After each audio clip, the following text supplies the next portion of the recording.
No ar, Faixa Livre, rádio jornalismo de verdade, a informação de primeira qualidade, a interpretação e os comentários das notícias, entrevistas, o contraditório.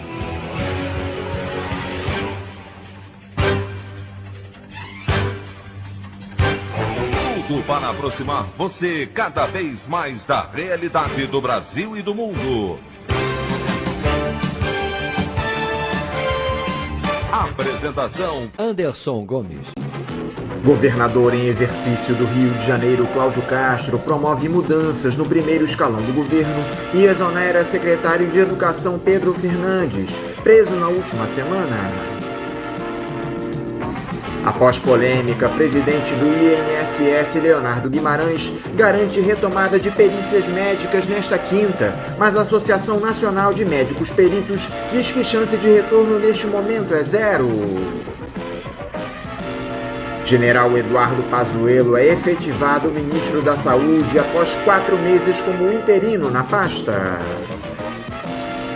Essas e outras notícias na edição desta quinta-feira, 17 de setembro do ano de 2020 do programa Faixa Livre.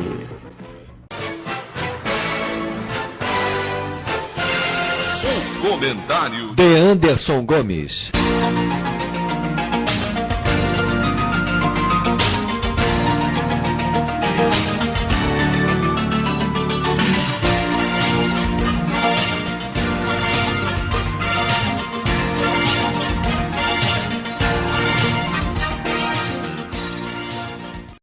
Bom dia, ouvintes.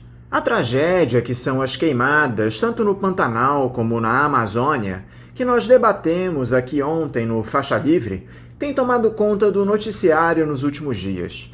A devastação recorde nos 2 biomas provoca enormes preocupações e uma série de informações a respeito dos discursos mentirosos do governo federal tem vindo à tona. Eu gostaria de fazer a leitura no nosso espaço editorial de hoje da coluna do jornalista Bernardo Melo Franco, publicada ontem no jornal o Globo, onde ele traz algumas reflexões e dados importantes. O título do texto é Queima Brasil, um projeto de governo. A indústria da devastação é a única a crescer na pandemia. Enquanto o governo reduz o orçamento dos órgãos ambientais, as chamas avançam na Amazônia e no Pantanal. O programa Queima Brasil está em marcha, com a cumplicidade do capitão e de sua tropa.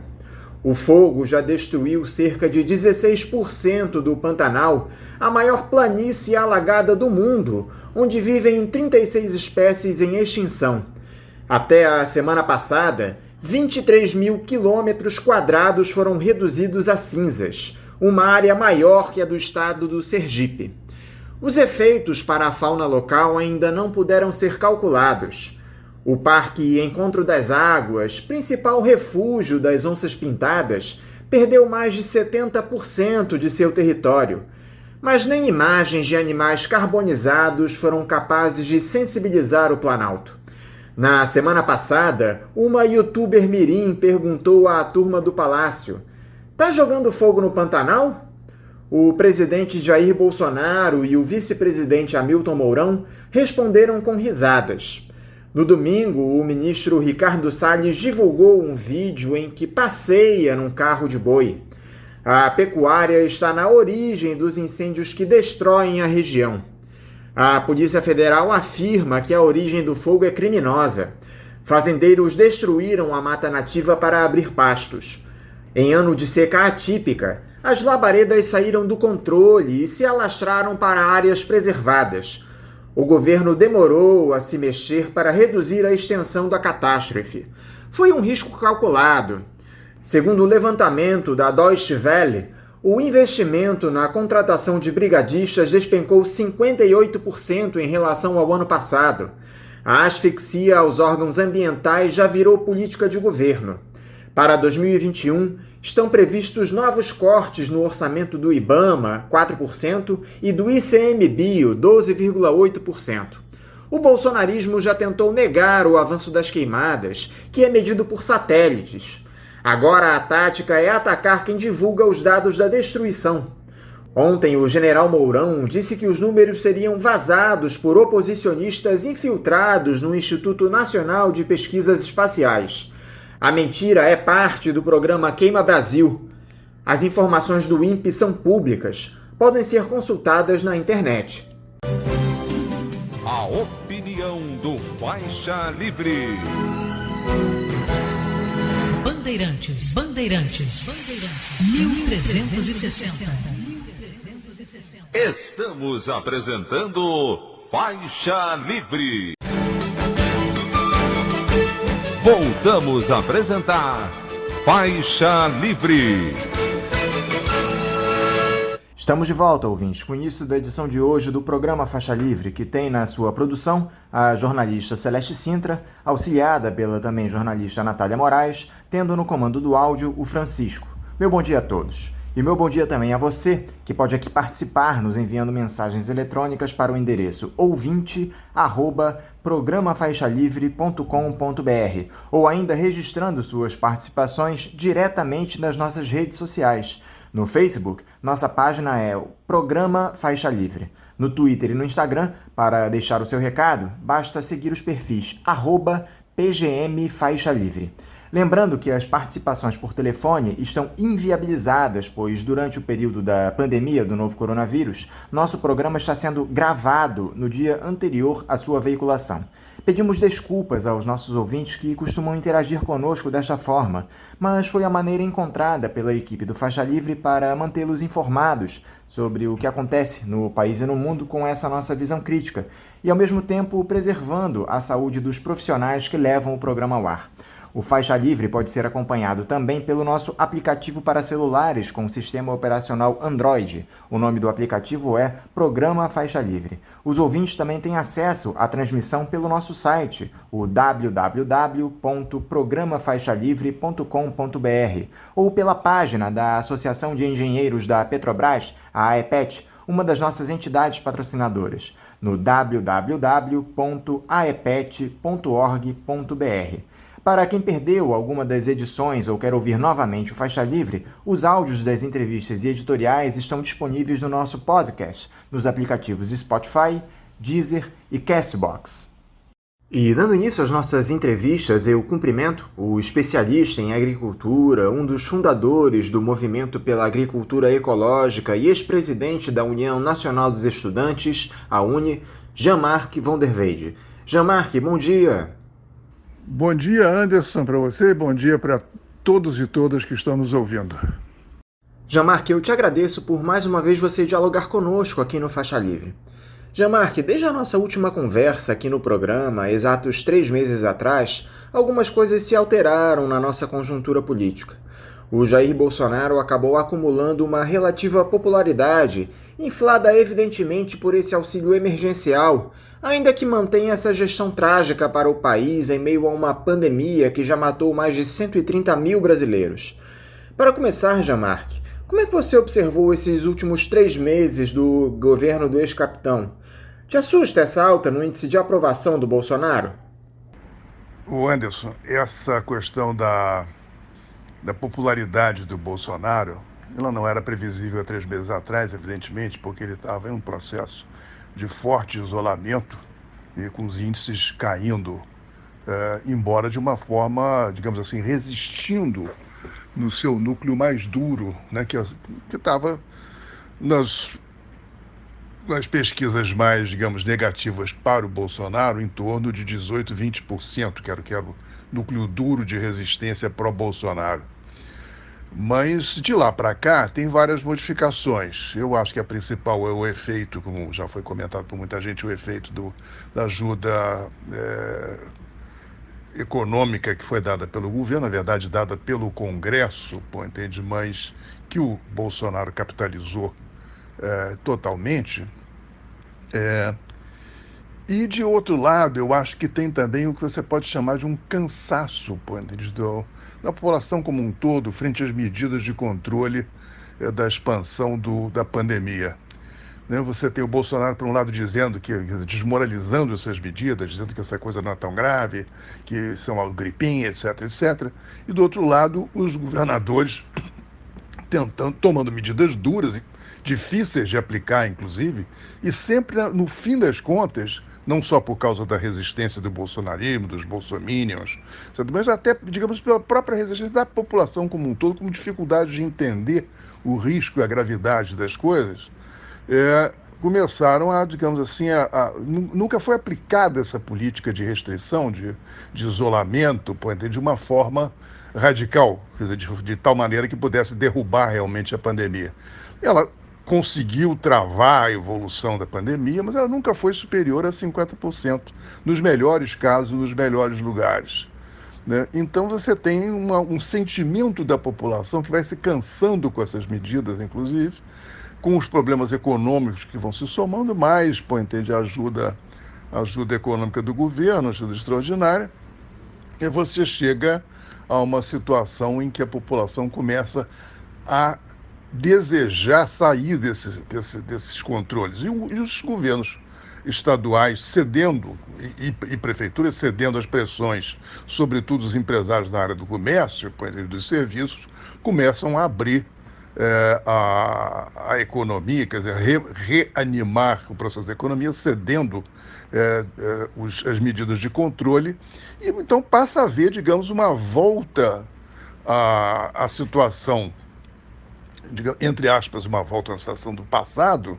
quer dizer, com as pessoas circulando muito mais, e começa a ver o seguinte: as pessoas não estão vendo, quer dizer, de uma forma maciça, o impacto dessa coisa, entendeu? A plataforma, digamos, de contaminação, ela continuou mais ou menos no mesmo pé.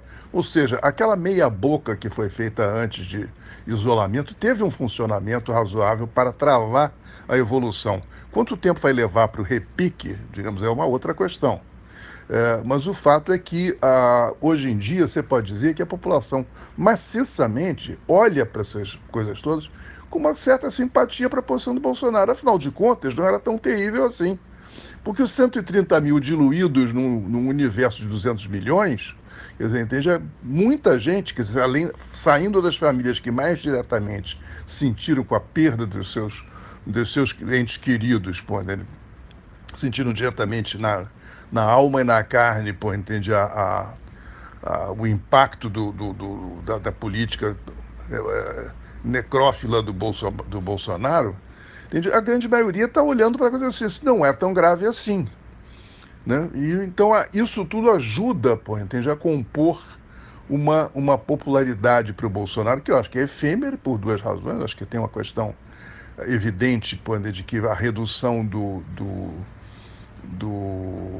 da ajuda, né, vai pesar muito em cima da população.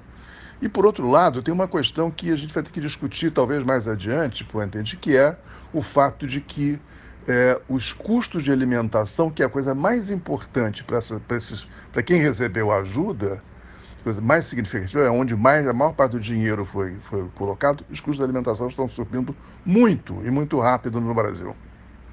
Só que essa alta da popularidade do Bolsonaro, Jean-Marc, deve começar a se desfazer em breve.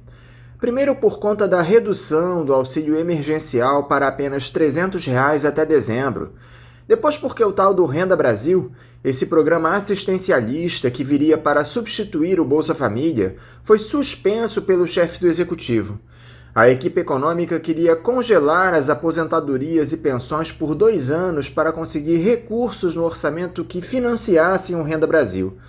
Parece que o presidente anda em uma queda de braço com os ultraliberais do governo para levar à frente seus planos de reeleição, Jean-Marc. Olha, essa situação dentro do governo, desses impasses entre a chamada área econômica e o resto do governo, ele não é de hoje. Ele praticamente está inscrito na própria lógica da aliança que levou o Bolsonaro ao poder. Os liberais e os ultraliberais, apostaram na frase do Bolsonaro, em que ele dizia: eu não entendo nada de economia, pergunta para o posto Ipiranga, e apontava para o Guedes, dava a sensação seguinte: olha, na parte da economia o Guedes vai fazer tudo, o Bolsonaro vai simplesmente assinar os papéis. Ora, quem conhecia ou conhece a história do Bolsonaro como parlamentar, sabe que ele nunca teve compromisso nenhum, com essas políticas. Ele era um estatista, né? Um cara que realmente sempre defendeu uma posição, digamos assim, de predominância do Estado. Como um bom autocrata, quer dizer, um autoritário, isso fica mais forte ainda, quer dizer, ele não quer um Estado mínimo, entende, onde os poderes dele sejam diminuídos.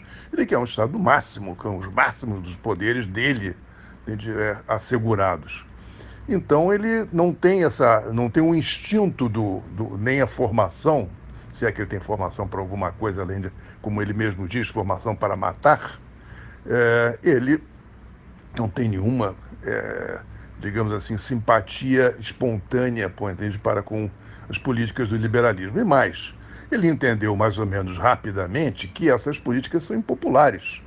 Quer dizer, entende? Na própria política da única que o Guedes conseguiu aplicar, e mesmo assim foi mais o Congresso que fez, foi mais o Maia que fez do que ele, que foi a reforma da Previdência, o Bolsonaro volta e meia atrapalhava o jogo. Não, vamos garantir esse setor aqui.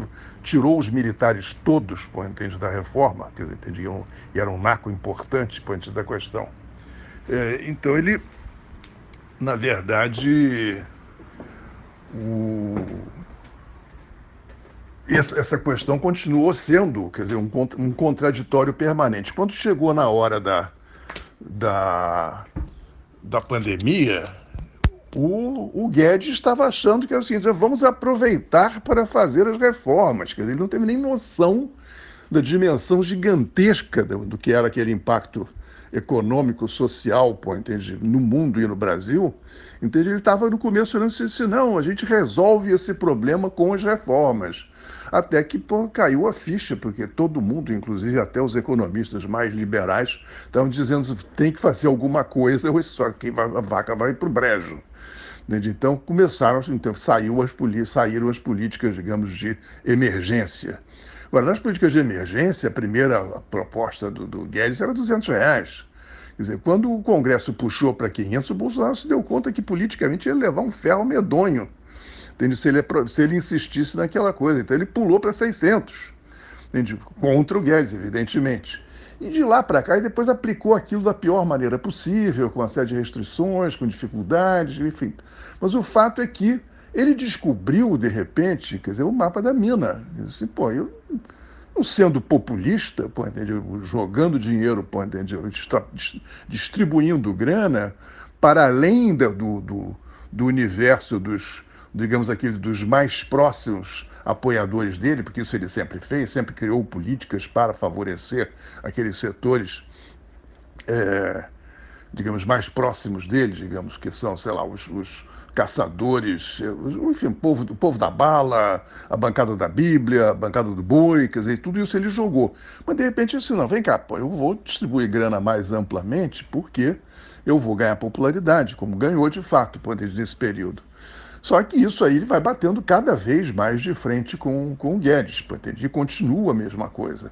Agora, nas discussões, o Guedes está tentando colocar, menos o Guedes até, porque ele já está tão enfraquecido e perdido, eu diria, porque ele está que nem uma galinha tonta, corre para um lado, corre para o outro, leva uma chapuletada do Congresso, leva outra do Bolsonaro. Ele está, na verdade, a caminho de cair. Ele só está se mantendo porque é uma coisa relativamente simbólica, né? Agora, o Bolsonaro já derrubou outros dos seus símbolos, né? Para começar, o Moro, que foi um dos grandes símbolos da eleição dele, ele derrubou sem dó nem piedade. Ele foi esvaziando o personagem até deu um peteleco. Evidentemente, do ponto de vista de popularidade, o Moro era muito mais importante para o Bolsonaro do que o Guedes. O Guedes não tem popularidade nenhuma. Entendeu? Agora, que ele tem a retaguarda do empresariado, né, dos grandes, digamos assim, o PIB brasileiro, está atrás do Bolsonaro, atrás do Guedes.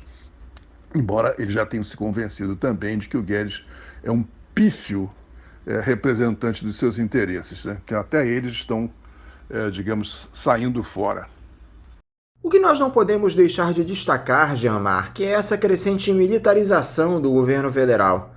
Uma série de oficiais das Forças Armadas tem ocupado cada dia mais cargos-chave no Executivo.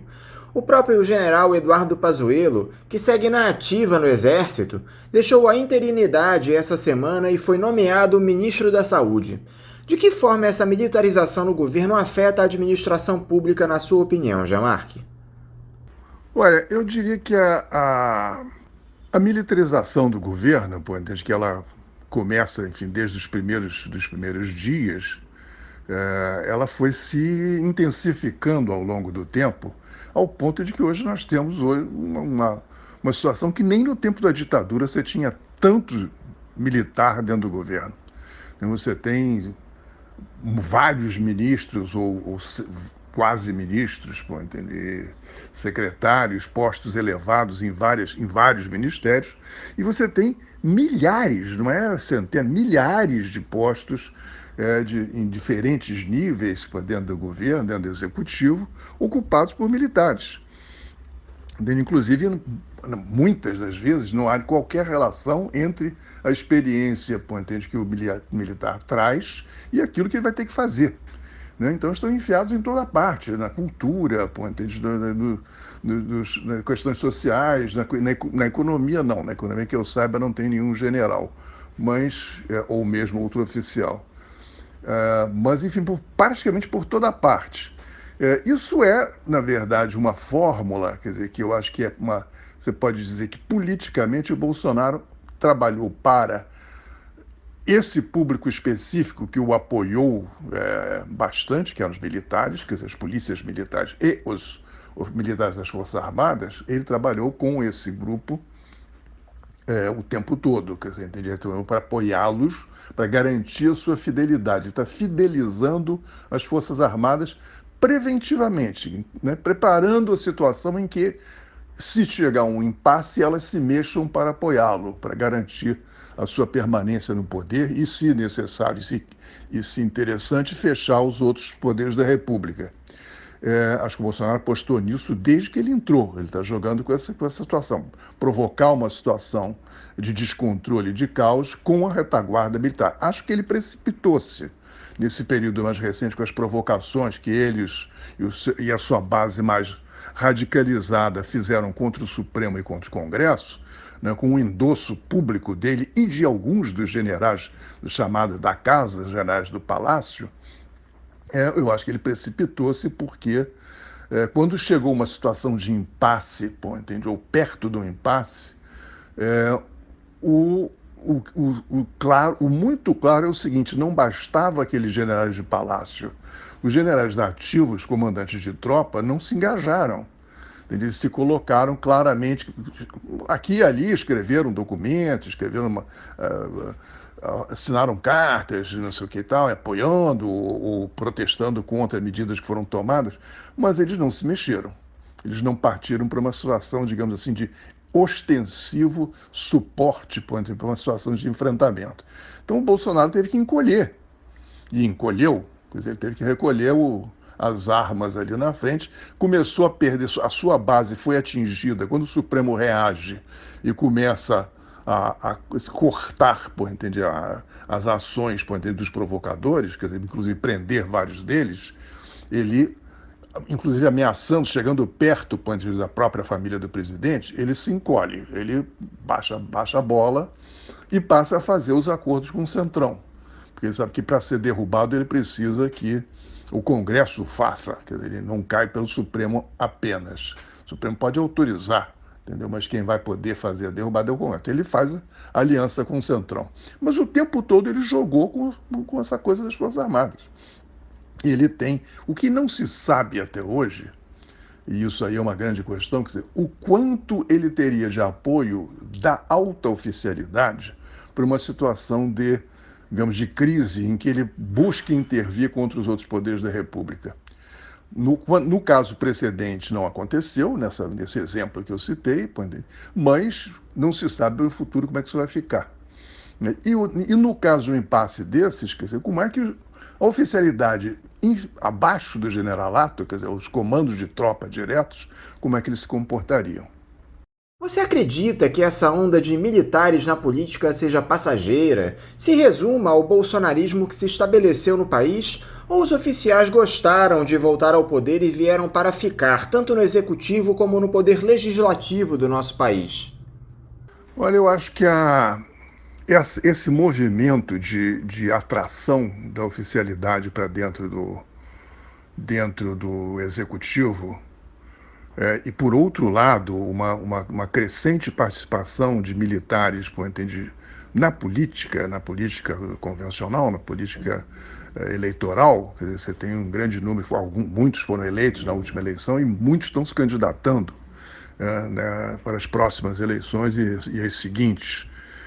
Então você tem realmente um peso grande, digamos assim, de uma politização das Forças Armadas.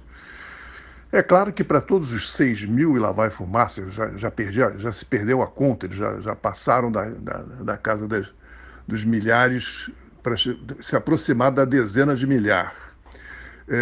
Dos que estão metidos em impostos é uma situação excepcional. Eles estão ganhando 2 salários, sobretudo os que estão aposentados. Os aposentados têm 2 salários. Os da ativa, eu me pergunto se eles, não tenho certeza, se eles recebem como oficiais da ativa e como, digamos, pelo seu emprego civil. Entende? Mas, de qualquer forma, quer dizer, entende? Uma situação muito atraente, né? Porque o sujeito, mesmo sendo um militar da ativa, ele pode, em algum momento, pensar assim, bom, eu estou próximo da minha reserva e eu saio daqui para receber a minha aposentadoria e mais, entende, algum empreguinho que o Bolsonaro possa me dar, entende, no executivo.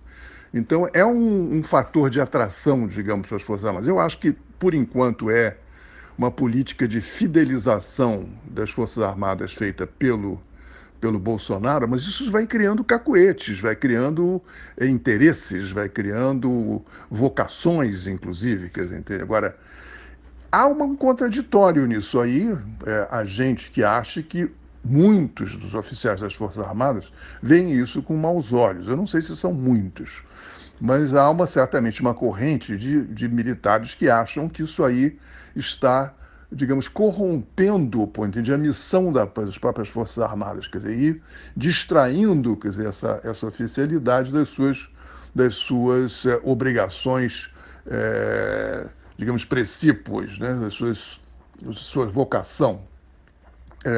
Esse movimento existiu num certo momento no governo do Geisel, em que ele mobiliza essa parte da oficialidade, assim, nós queremos fazer o nosso trabalho, quer dizer, queremos ter as condições, digamos, de soldo e digamos, de infraestrutura e de armamentos, não sei o que e tal, para cumprir a nossa missão.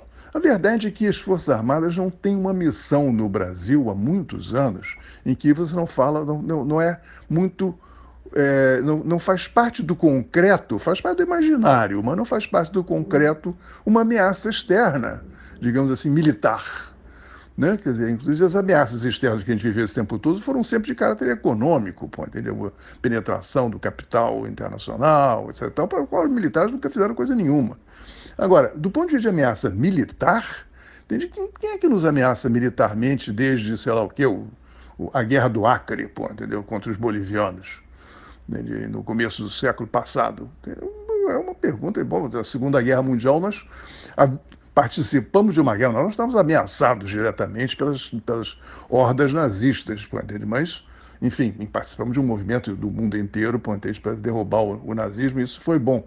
Mas, digamos assim, da Segunda Guerra para cá, não tem uma ação, um inimigo externo contra o qual o exército brasileiro se tenha batido. Internamente, sim, o exército não cansou de fazer política, intervir, dar golpe ou tentar dar golpe, essa coisa toda. Então, na verdade, nós temos uma força armada que significativa em números, são algumas centenas de milhares, eu não sei exatamente o número atualmente, acho que está em torno de entre 400 e 500 mil soldados das 3 forças, e você não tem lá muito o que fazer com eles, entendeu? Então é uma carreira que na verdade, ela é uma carreira burocrática, entende, que tem exercícios para cá, para lá, mas que não tem uma operacionalidade. Então é muito tentador, de fato, quer dizer, você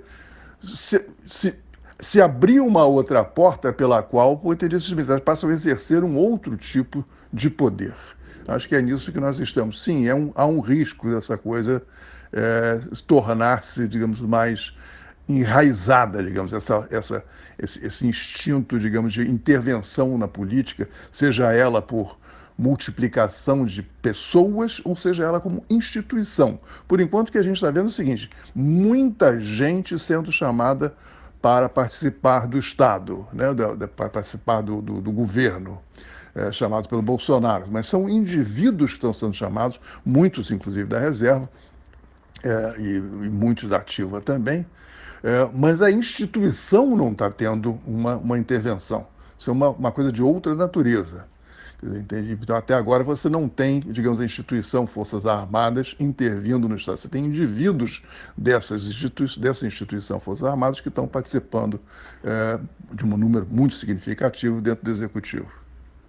O que impressiona, Jean-Marc, é que há um desmonte generalizado de boa parte das políticas públicas no nosso país, que nos leva a situações alarmantes tanto na saúde como na educação, economia, agricultura, meio ambiente, cultura. Os efeitos são múltiplos, Jean-Marc. Esse caráter atentatório da gestão Bolsonaro às políticas públicas no Brasil é possível de ser revertido? Qual você acha que será o setor que terá mais dificuldades de retomar o estágio em que estava antes do mandato do ex-capitão do Exército? Olha, Anderson, eu acho que é realmente devastador o efeito, do bolsonarismo no poder. Do desmonte, das políticas, é sistemático e generalizado. Praticamente não há setor, da vida pública e até privada no Brasil que não tenha sofrido os efeitos, dessa negação de tudo que foi feito antes. Não é necessariamente tudo que foi feito pelo PT, mas tudo que já foi feito, sei lá o quê, desde Cabral, há séculos. Tudo quanto é política que foi feita aqui no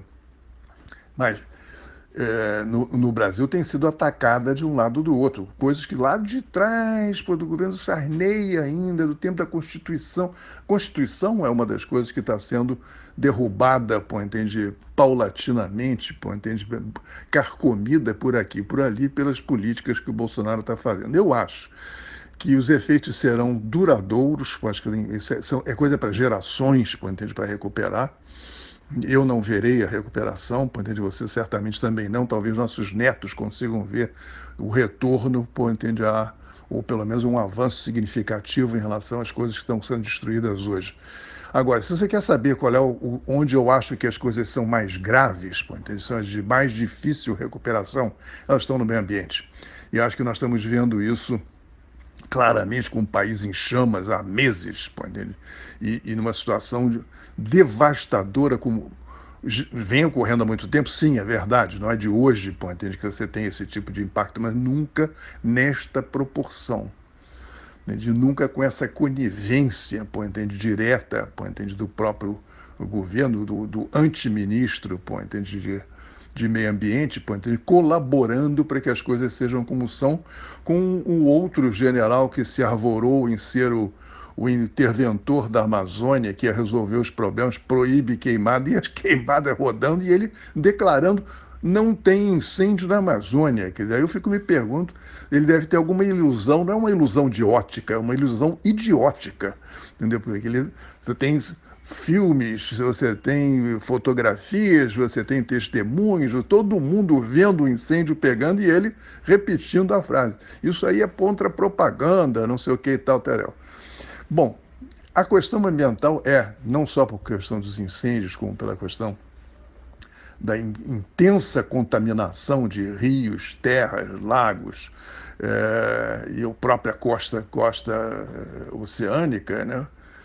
Pelo uso cada vez maior de agrotóxicos. A liberação de agrotóxicos foi gigantesca, ela já vinha adiante, isso é verdade, não começou com a entrada do Bolsonaro, mas no segundo governo da Dilma começa a crescer muito, as liberações de novos agrotóxicos, acelera no Temer e agora é a queda livre, quer dizer, está se abrindo tudo e mais alguma coisa, está se tentando, inclusive, manter o uso de agrotóxicos que o próprio Brasil já tinha condenado e já tinha suspendido, diz que até o final deste ano era o prazo final para erradicar o uso do paraquat, que está interditado no mundo inteiro, porra.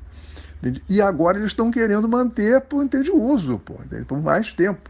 O Brasil hoje ele é uma espécie assim de desova de tudo quanto é agrotóxico proibido no mundo inteiro, está sendo trazido para cá, entendeu? Porque aqui não tem restrição. Então esse é o segundo grande impacto, digamos, que eu acho que tem, né, nessa política ambiental, que na verdade é um impacto ambiental de uma política agrícola, né? Mas o efeito é o mesmo. Você tem uma tremenda contaminação no país, além do número de gente que morre, entende, que tem doenças, etc., tal, pelo uso desses produtos. Essa lista poderia crescer com outras coisas, que você entende, como, por exemplo, as políticas em relação digamos, a sustentabilidade da enorme quantidade de barragens que se faz no Brasil, cujos efeitos a gente viu recentemente, entende, com os desastres de Mariana e Brumadinho. Isso está ameaçado no país inteiro. Entendeu? Por quê? Porque a política não deixa rolar, entende? Deixa os interesses das mineradoras prevalecerem, né? E isso aí também é devastador. Entende? Você basta ver os dois casos, o que sobra depois que tem um incidente desse tipo. E a ameaça de novos incidentes é enorme. Na verdade, o que está levando a um certo tipo de restrição e controle, entende? Quer dizer, de tentativas de minimizar os riscos em várias barragens por várias empresas, é muito mais ameaça externa, de compradores de minérios que estão dizendo, não, peraí, isso aí está pegando muito mal comprar minérios de um país onde estão acontecendo esse tipo de coisa. Então é muito mais a pressão externa do que qualquer tipo de consciência cívica nacional, que leva a micro restrições aos impactos ambientais enormes que nós estamos tendo com o bolsonarismo. Nos últimos tempos, Jean-Marc, o nosso meio ambiente é quem mais sofre com esse desgoverno. O Pantanal e a Amazônia estão em chamas. Já registram o maior índice de desmatamento de todos os tempos este ano. Quais os efeitos que esse cenário de destruição dos nossos biomas pode provocar, Jean-Marc? Será que o governo não percebe que investir na preservação do meio ambiente é investir diretamente na nossa economia, já que empresas do mundo todo passaram a considerar demais esse aspecto para definir onde vão aplicar seu dinheiro? O Hamilton Mourão e o Ricardo Salles parecem pouco se importar com isso. Inclusive andaram compartilhando um vídeo dizendo que a Amazônia não está sendo desmatada como dizem. Um verdadeiro absurdo. Anderson, eu já toquei um pouco nesse ponto na pergunta anterior, eu vou só complementar da seguinte maneira. Não, eu acho que eles não têm nenhuma consciência, quer dizer, entende, dos impactos que o que eles estão fazendo pode ter. Eles são pessoas que raciocinam com um limite temporal muito curto, entende? Com um conjunto de relações, entende? Que são também muito restritas. Ou seja, o que o governo tem como objeto nessa relação com o meio ambiente, além de uma ideologia de negar a questão ambiental como se ela fosse, e não existisse, ela fosse irrelevante, em geral, quer dizer, não é só a questão do aquecimento global, mas qualquer questão ambiental, tudo isso é frescura, é besteira, não tem a menor significação. Mas eles, por outro lado, eles respondem a interesses de grupos de apoio muito particulares, quer dizer, que são muito minoritários, mas que são muito caros a eles, e ao Bolsonaro em particular, quer dizer, entendeu? Ou seja, sabe o que é? Mineração ilegal, é o madeireiro ilegal, é o grileiro, entendeu? Enfim, o boiadeiro que está invadindo terra, entende? Na Amazônia. Então, esse é o público, entende? Que é muito restrito do ponto de vista, digamos, de números e do ponto de vista, digamos, econômico, mas que é muito caro, que faz parte do chamado bolsonarismo de raiz. Então é para esses caras que o governo, inclusive, se compromete ao risco até de coisas extremamente ilegais, de trazer mineradores, invasores de terra indígena, de avião com aviões da FAB para vir negociar e conversar com o Bolsonaro em Brasília. Entendeu? Então E você mostra o tamanho, pô, entende, dessa relação, dessa proximidade desses setores. Então eles preferem ver queimar, pô, entende, ver poluir com o mercúrio os rios da Amazônia, pô, entende, ver morrer índio, pô, entende, de rodo, pô, o mundo inteiro clamar contra eles, do que fazer alguma coisa. Entendeu? Eles não acham que seja importante, pô, entende, fazer alguma coisa. Eles acham que eles não têm o nível de informação desse pessoal é extremamente baixo, o que eles não olham é o seguinte: você queima a Amazônia, transforma aquilo tudo em pastagem, isso não é um ganho, isso acaba em 3, 4, 5 anos. Isso não tem uma durabilidade, pô, entende, superior. Agora, como eles raciocinam estritamente em termos, pô, de Bolsonaro em particular, de quantos votos eu tenho daqui a 2 anos, quer dizer, o que vai se passar daqui a 5, e muito mais, o que vai se passar daqui a 10, 15, 20, não faz parte do universo dele. Ele não está interessado. Voltando mais diretamente ao tema da política, Jean-Marc, temos observado que alguns desses governadores outsiders que foram alçados ao poder à esteira do bolsonarismo estão sendo expurgados aos poucos pela classe política. No Rio de Janeiro, o Wilson Witzel já foi afastado por uma decisão do Superior Tribunal de Justiça e a Alerj deve aprovar essa semana a continuidade do seu processo de impeachment, algo que já aconteceu em Santa Catarina. A Assembleia Legislativa de lá aceitou o afastamento do governador Carlos Moisés, do PSL, e de sua vice, Daniela Rainer, que está sem partido. Já no Amazonas, o governador Wilson Lima, do PSC, mesmo partido de Witzel, viu seu pedido de impedimento ser arquivado na semana passada. Você acha que esses processos que se dão contra alguns governadores têm alguma relação com a derrocada da Operação Lava Jato no país, Jean-Marc? Todos esses outsiders defendiam com unhas e dentes a Força-Tarefa Anticorrupção. O Anderson, realmente essa é uma pergunta complicada de responder. Eu não sei se a derrocada da Lava Jato tem uma correlação com esses personagens que você citou, e outros mais que estão aí no universo dessa neopolítica que a gente está vivendo, porque, na verdade, eles todos, quer dizer, embora tenham feito propaganda lavajatista, contra a corrupção, se apresentaram como símbolo, o Witzel, mais que qualquer outro, o símbolo da anticorrupção, até porque era juiz, símbolo da anticorrupção, eles são todos corruptos. Todos eles estiveram envolvidos em corrupção antes, e durante e depois do processo. Ou seja, eles não eram exatamente lavajatistas, digamos, íntegros. Eles eram decididamente, quer dizer, gente oportunista, que jogou, entrou na onda, surfou na onda enquanto isso interessou. Agora, não deixaram de fazer os seus negócios, por fora o tempo todo. Agora, a derrocada deles, eu acho que tem razões variadas por aí afora. Eles são personagens que vêm muito de fora do jogo político tradicional, entende? E vêm atropelando. Vêm todos eles com muita sede ao pote, tentando ocupar um espaço que já tinha gente, digamos, presente nele. Quer dizer, eles não souberam fazer a política convencional, minimamente. Então eles levaram paulada de todo lado. O de Santa Catarina, inclusive, teve momentos curiosos em que ele entrou em choque com as hordas bolsonaristas, porque defendeu coisas que eram até interessantes do ponto de vista, sei lá, de questões ambientais ou de questões de política local para a agricultura familiar e coisas do gênero. Nada que fosse um sujeito progressista, mas uma outra medida em que ele defendeu foi contra o uso de agrotóxicos, alguma coisa assim. E vieram de porrada em cima dele, com toda a gana. Por outro lado, com alguns deles se tornaram inimigos do Bolsonaro, como é o caso do Witzel, entendeu? Então não tenho dúvida de que, nesse caso, independente de Lava Jato ou não, é o bolsonarismo que está jogando para derrubar eventuais competidores ou adversários que apareceram no caminho. Para encerrar, Jean-Marc, como você tem visto a atuação da oposição? Eu te confesso que ando cada dia mais decepcionado com as nossas esquerdas. A tal da unidade, que sempre foi realçada como necessária, nunca vem. Não se discute um projeto de país. Aqui no Rio, por exemplo, corremos o risco de ter Eduardo Paes e Marcelo Crivella no segundo turno das eleições para prefeito, mergulhados em escândalos de corrupção. Qual é a sua análise para o trabalho desses partidos ditos progressistas, Jean-Marc? O Anderson, acho que a gente ia precisar de mais um programa inteiro, mais uns 3 ou 4 programas para responder essa sua pergunta. Vou tentar fazer isso o mais sinteticamente possível. Eu acho que, na verdade, nós estamos diante de uma crise profunda, da esquerda brasileira.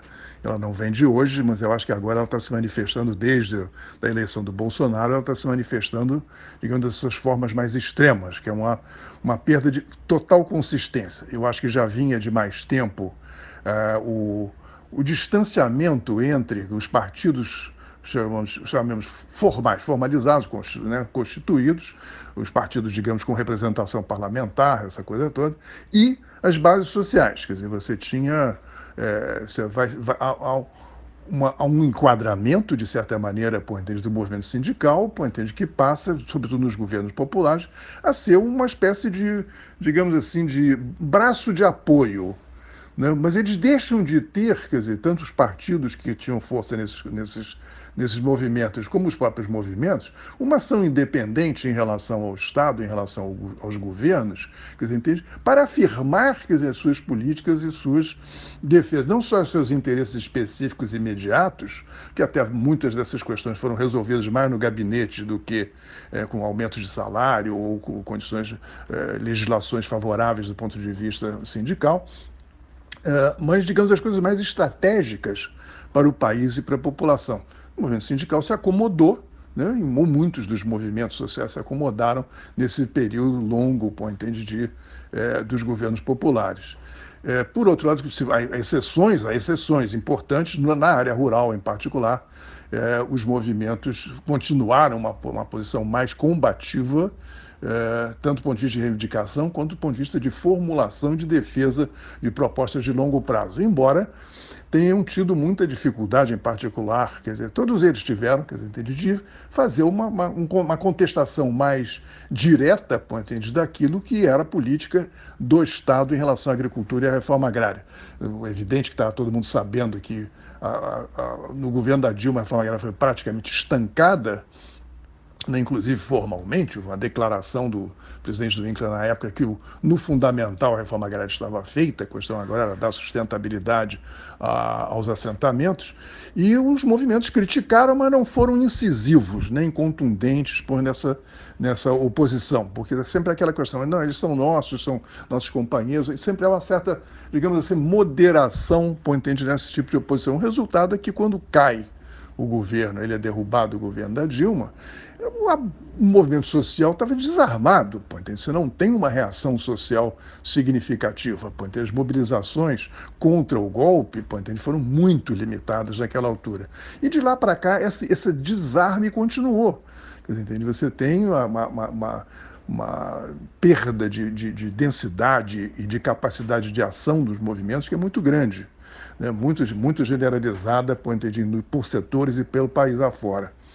Por outro lado, a política dos partidos se tornou cada vez mais uma política voltada para o seu umbigo. Quer dizer, eles não tem mais, como você falou, não tem projeto de país, nem se discute projeto de país. Está se discutindo qual é o projeto do partido. Quer dizer, como é que o partido vence a cláusula de barreira, como é que o partido ganha mais deputados ou vereadores ou senadores ou governadores, ou quiçá a presidência da República, mas não passa disso. Quer dizer, e como todo mundo está empurrado pela questão da cláusula de barreira a uma competição, quer dizer, você tem as forças de esquerda e centro-esquerda, parlamentares brigando entre si, mais preocupados em garantir, quer dizer, um mínimo de eleitos que garanta a sua permanência como partido reconhecido dentro do sistema congressual, etc., do que, de fato, travar uma luta, uma política, de médio e longo prazo, pela transformação do país. Então, nós estamos com uma imensa restrição, do ponto de vista de expressão. E, de fato, nós vamos para as eleições municipais agora, que era fundamental você ter uma frente que pudesse transformar essa eleição numa eleição nacional, quer dizer, em vez de discutir questões mais específicas, localizadas, você transformar essa eleição num plebiscito anti-Bolsonaro, não vai ter nada disso. Nós vamos estar diante de uma disputa onde frequentemente você vai ter bolsonaristas e ex-bolsonaristas disputando espaço. E vai ser uma imensa prova de resiliência se a gente conseguir chegar, quer dizer, uma margem de 20% de votos de toda esquerda e centro-esquerda somada no Brasil inteiro. Jean-Marc, mais uma vez, muito obrigado por essa entrevista para nós aqui no programa. Eu te desejo um ótimo dia de trabalho e mando meu abraço. Bom, Anderson, agradeço essa oportunidade, fazia tempo, já estava até com saudade, fazia tempo que eu não tinha essa oportunidade de discutir com vocês. E com todos os nossos ouvintes, entende? Que eu espero que passem um bom dia e tenham um bom resto de semana. Abraços a todos e todas. Conversamos aqui com um especialista em agricultura, um dos fundadores do Movimento pela Agricultura Ecológica e ex-presidente da União Nacional dos Estudantes, a UNE, Jean-Marc von der Weyde.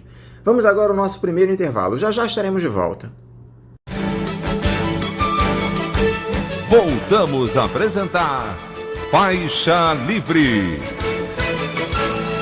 Já voltamos, ouvintes, e agora eu saúdo o professor de Economia da Universidade Federal Fluminense, Vitor Araújo.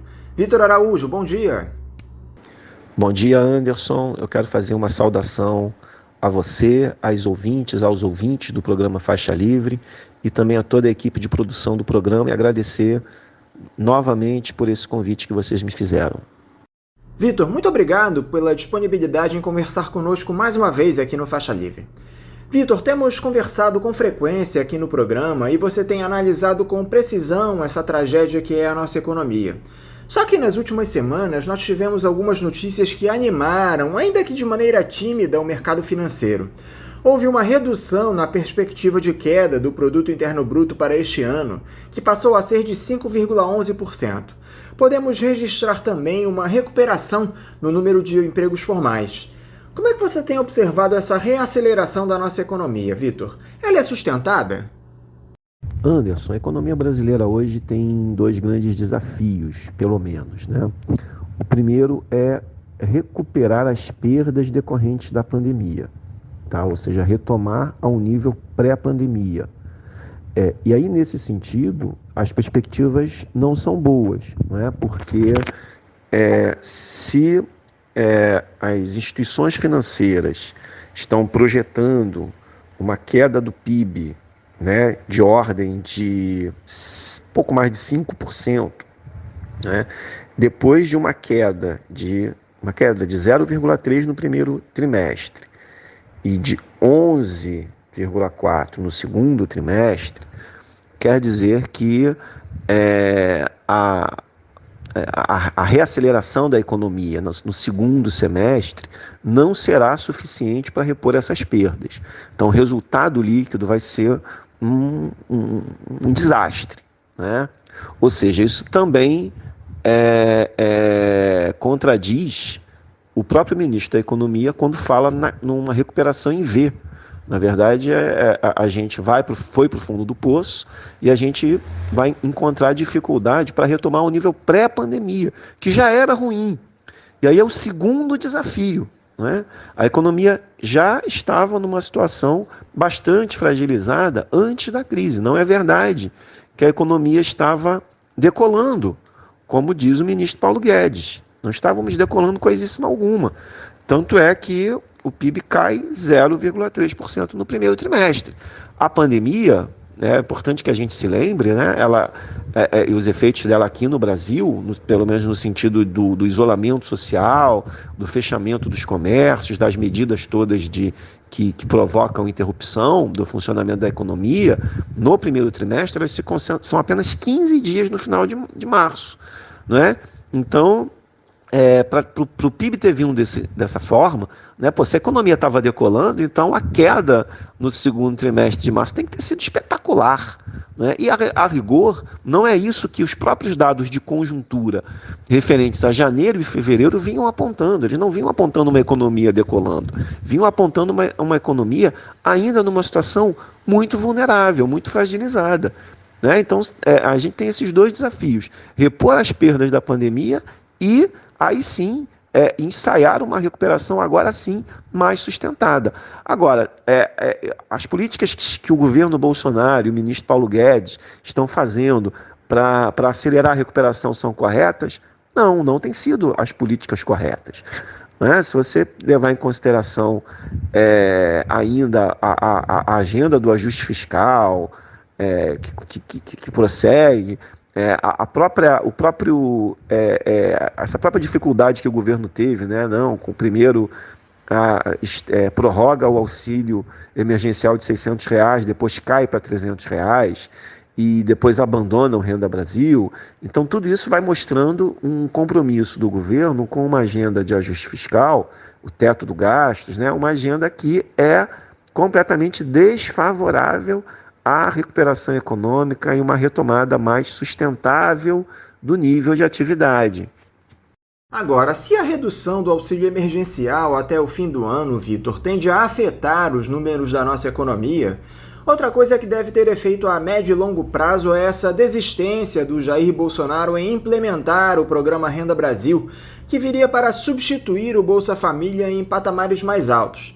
O presidente ficou irritado com essa notícia de que a equipe econômica sugeriu o congelamento dos salários de aposentados e pensionistas por 2 anos para conseguir os recursos para o financiamento do programa.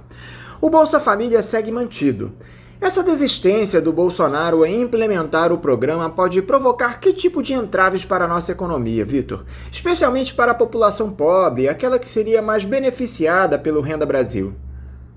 Anderson, do ponto de vista social, qualquer programa de transferência de renda que aumente os valores transferidos, tomando como parâmetro o Bolsa Família, terão certamente efeitos positivos e importantes, uma vez que você aumenta a renda daquelas camadas mais pobres da população, que possuem uma renda monetária em patamares muito baixos, e que precisam ser e que dependem das transferências de renda, especialmente dessas políticas formuladas no âmbito do governo federal.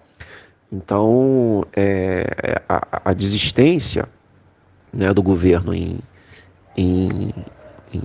ampliar, enfim, toda essa hesitação do governo, em como fazer, em como aumentar, tudo isso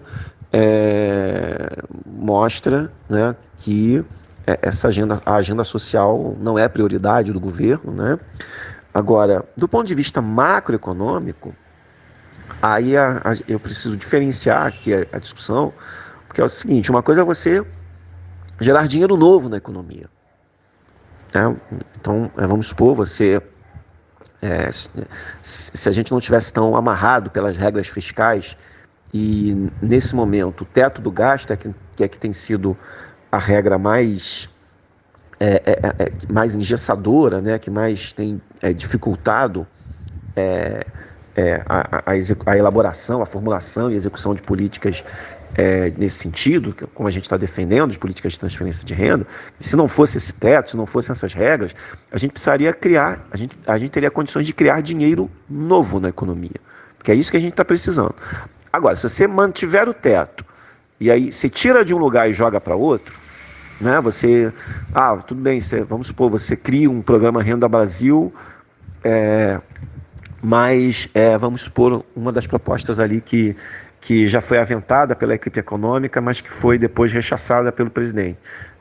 Vamos supor, congela aposentadorias e pensões, ou então cancela ou reduz o abono salarial, O Bolsonaro falou, que isso era transferir dos pobres para os paupérrimos. Mas mais do que isso, é você recompor o gasto e o impacto macroeconômico seria praticamente nulo. Porque, de fato, ao você transferir dos pobres para os paupérrimos, você não provoca nenhum efeito de adição do consumo.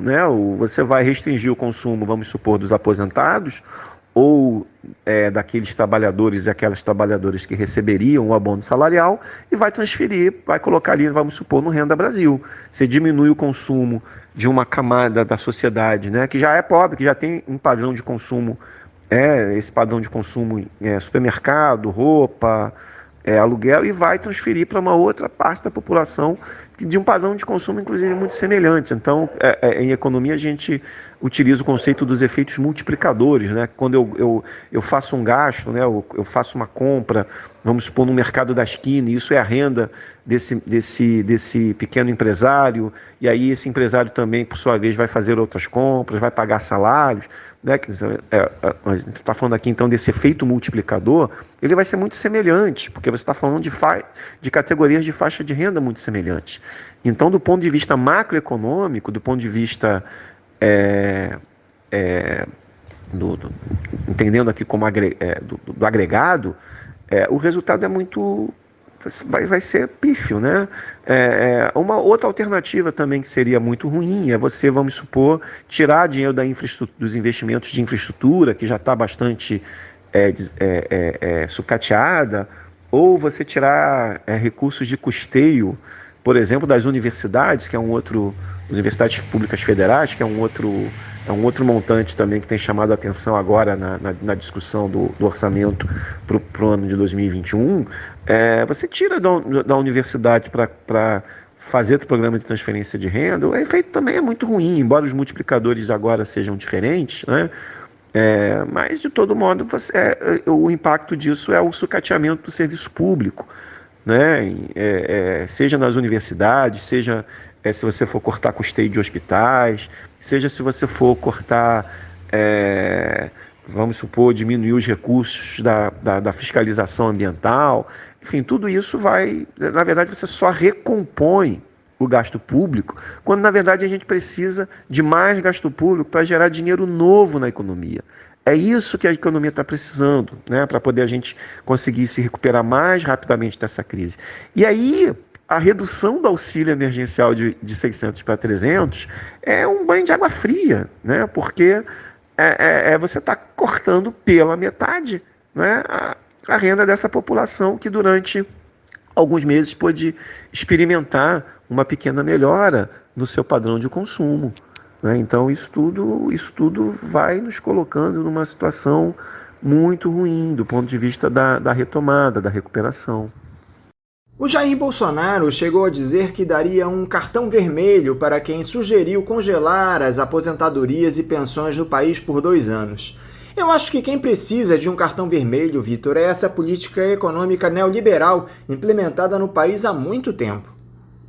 Eu tenho acordo, Anderson, tem que dar um cartão vermelho para essa política neoliberal que escancarou as portas da economia brasileira para o exterior, que provocou uma abertura comercial que desindustrializou nossa economia, aumentou o grau de integração da nossa economia aos mercados financeiros internacionais, nos deixando mais vulneráveis aos movimentos de capital, aos ciclos de liquidez internacional, essa política neoliberal que privatizou, essa política neoliberal que impõe o ajuste fiscal, que vai sucateando o serviço público e vai cada vez mais provocando a mercantilização de serviços públicos, a sua financiarização, e vai provocando também a sua privatização, né? A gente precisa dar um cartão vermelho para essa política, a gente precisa dar um cartão vermelho para o Bolsonaro, onde já se viu propor congelamento de aposentadorias, né? A equipe econômica fez essa proposta, uma proposta indecente.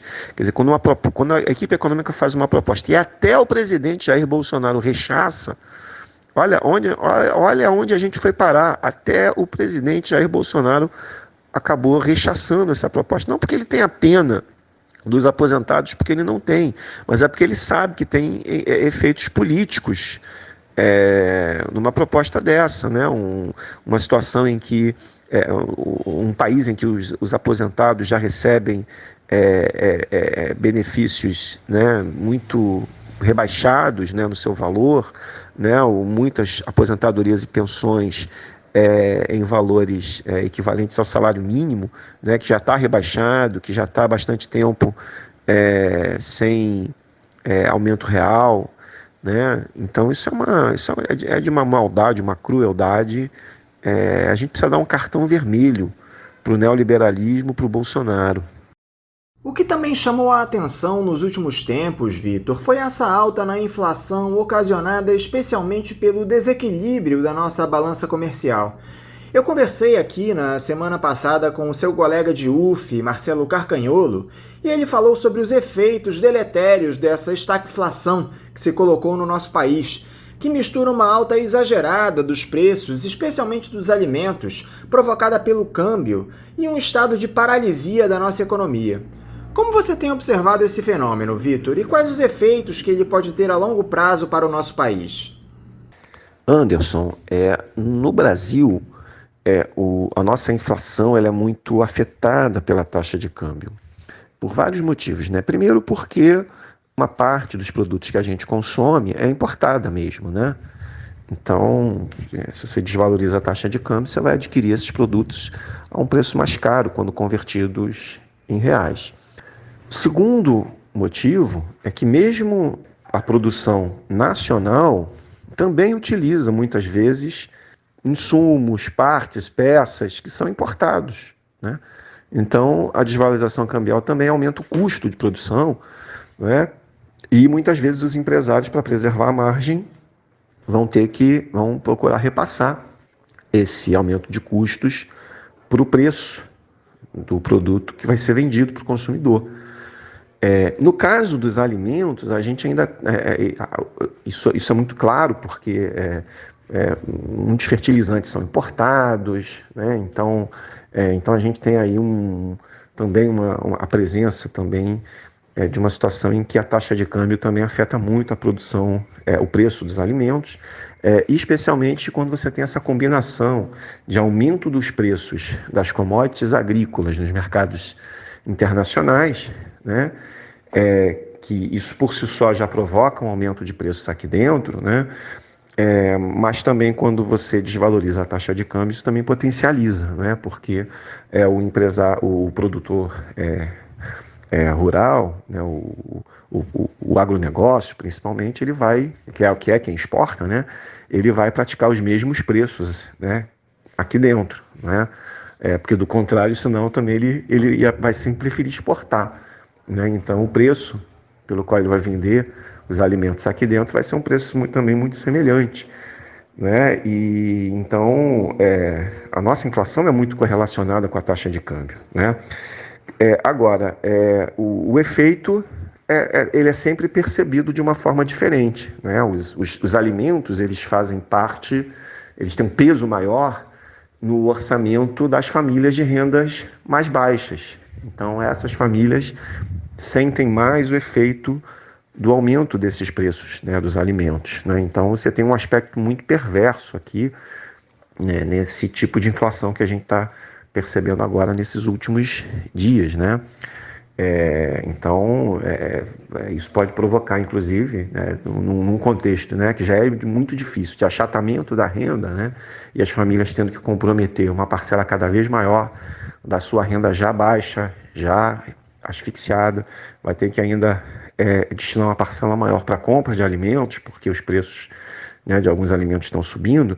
Isso também vai provocando uma recomposição da cesta de consumo. Então, as famílias vão deixar de consumir outros produtos, outros bens, né? Já dá para a gente saber qual vai ser o efeito disso no longo prazo? E ainda não, né? Porque na verdade é um turbilhão de acontecimentos, né? A crise econômica, a pandemia, pessoas perdendo seus empregos, ou pessoas tendo os seus empregos preservados, porém os salários reduzidos, né? Então tudo isso vai gerando um turbilhão de acontecimentos que vão se acumulando e que certamente vão nos dificultar lá no longo prazo. E agora essa inflação de alimentos é um elemento a mais aqui, é complicador, né? Enfim, que torna essa nossa conjuntura, pelo menos, né, um pouco mais desafiadora. Se a inflação está em alta, Vitor, o nosso parque industrial é que segue em queda livre. Essa semana, a Sony, que fabrica eletrônicos, anunciou o encerramento de suas atividades no Brasil, com o fechamento da fábrica da empresa em Manaus, deixando 220 funcionários sem emprego. Os equipamentos da companhia japonesa de tecnologia também deixarão de ser vendidos no país. Já a Siemens, que fabrica produtos elétricos, vai fechar a fábrica que tem na cidade de Canoas, no Rio Grande do Sul, mandando embora 280 empregados.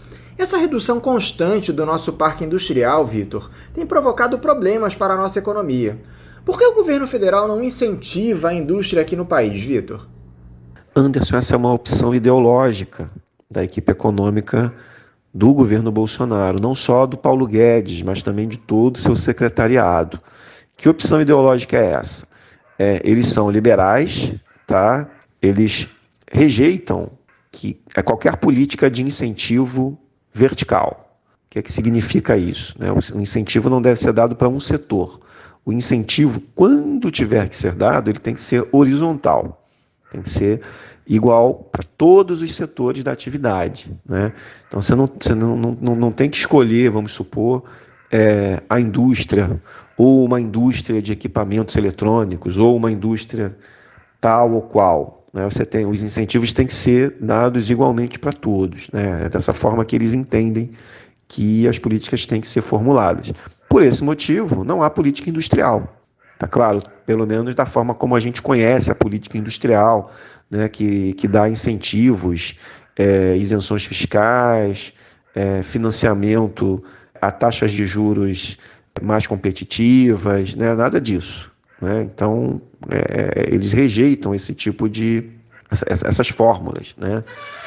Por outro lado, também existe uma outra concepção, né, na equipe econômica, que e aí está mais implícita, né, isso em alguns momentos, outros mais explícito, que é a nossa vocação industrial, nossa vocação agrícola, né? O apoio ao agronegócio, né, também de uma forma muito articulada nos próprios acordos políticos, né, que compõem o governo Bolsonaro, né? Agora, isso é uma tragédia. A desindustrialização em curso e o governo não fazer nada para impedir essa desindustrialização, isso é uma tragédia. Por quê? Porque a indústria ela ainda opera com produtividade mais alta, né? Então, é um setor que tem o potencial, vejam, não é automático, tá? Isso depende de muitas coisas, mas ela tem o potencial de pagar salários mais altos, né? Então, quando você perde indústria, você reduz a produtividade da economia e você também vai dificultando as condições.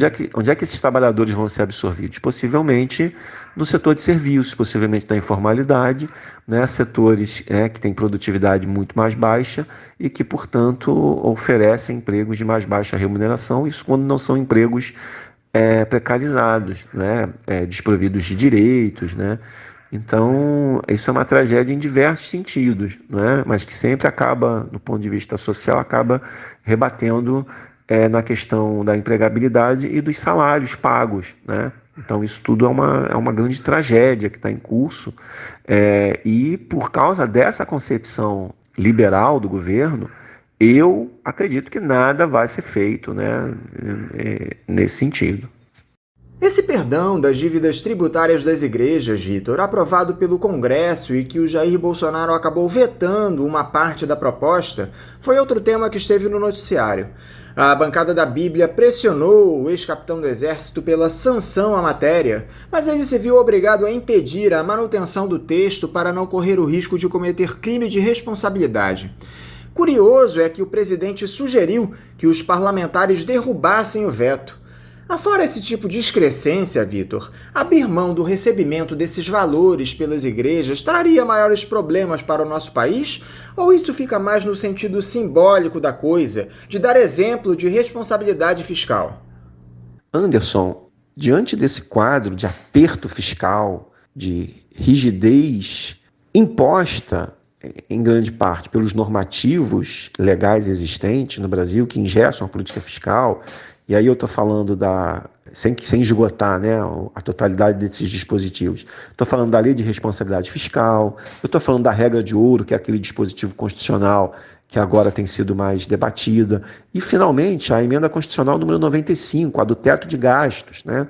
Diante de todos esses dispositivos que engessam a política fiscal, conceder um perdão de 1 bilhão das dívidas tributárias exigiria como contrapartida a redução de gastos de ordem de 1 bilhão, né? Num momento em que você já não tem mais de onde cortar, porque o serviço público já está para lá de sucateado, né? Você não tem mais para onde cortar. De onde que você vai cortar para você conseguir 1 bilhão? Você vai reduzir a aposentadoria e pensão? Você vai tirar dinheiro das universidades, dos hospitais? Você vai adiar obras de infraestrutura quando a infraestrutura já está bastante sucateada, né? Necessitando de um reaparelhamento urgente, né? Então, você teria aqui um problema, né? Agora, você também tem essa questão simbólica, né?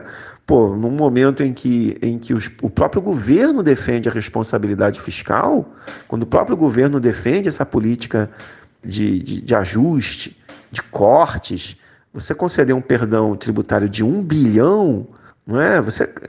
É de uma temeridade, mas ele evidencia o quê? Escolhas políticas, né? São escolhas políticas. Não, a prioridade do governo não é a universidade pública, por exemplo. É você garantir lá, apaziguar a base, né, dos seus apoiadores entre as igrejas evangélicas e também entre a população, né, que de muito boa fé professa a religião, né, e acaba embarcando nesse discurso religioso, né, a partir da sua boa fé, acaba endossando e apoiando esse governo, né, a partir desse tipo de medida que é absolutamente demagógica. Então, mas para além dessa questão moral, tem essa outra questão que eu falei no início, né? Você dá um perdão de 1 bilhão, você vai ter que cortar 1 bilhão de algum lugar, né? E a gente não tem mais de onde cortar centavos, vai cortar 1 bilhão, né? Olha o serviço público como está todo sucateado, né? Então é uma temeridade, um absurdo, né? Eu espero que o Congresso Nacional preserve esse veto, muito embora a gente já sabe que existem outros interesses que movem o Congresso Nacional, né? Então, é uma pena, é lamentável. Para encerrar, Vitor, eu ainda não ouvi sua opinião a respeito dessa reforma administrativa que foi enviada pelo governo ao Congresso, com o fim da estabilidade de boa parte do funcionalismo público. Quais são as suas impressões para essa proposta de reforma, Vitor? Anderson, tem vários pontos dessa reforma que já têm sido pontuados discutidos por especialistas, né? Então eu não vou ter aqui a pretensão de esgotar todos esses pontos, mas quero sim fazer algumas considerações.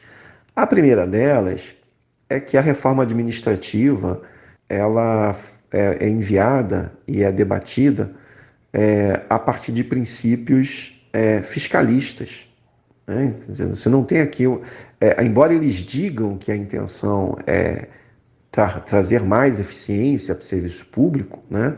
Mas ela é enviada num contexto de pressão, né? Por parte de alguns segmentos da vida econômica, né? Por mais ajuste fiscal, né? Do ponto de vista estrutural. Ela é enviada nesse contexto, né? Que se discute a preservação do teto de gastos e a necessidade, olha o termo que eles têm usado, furar o piso. Ou seja, rebaixar o salário do funcionalismo e, no limite, permitir a sua demissão, né, como forma de contribuir para esse ajuste fiscal, para o ajuste fiscal, né, digamos assim, como eles chamam, estrutural, né?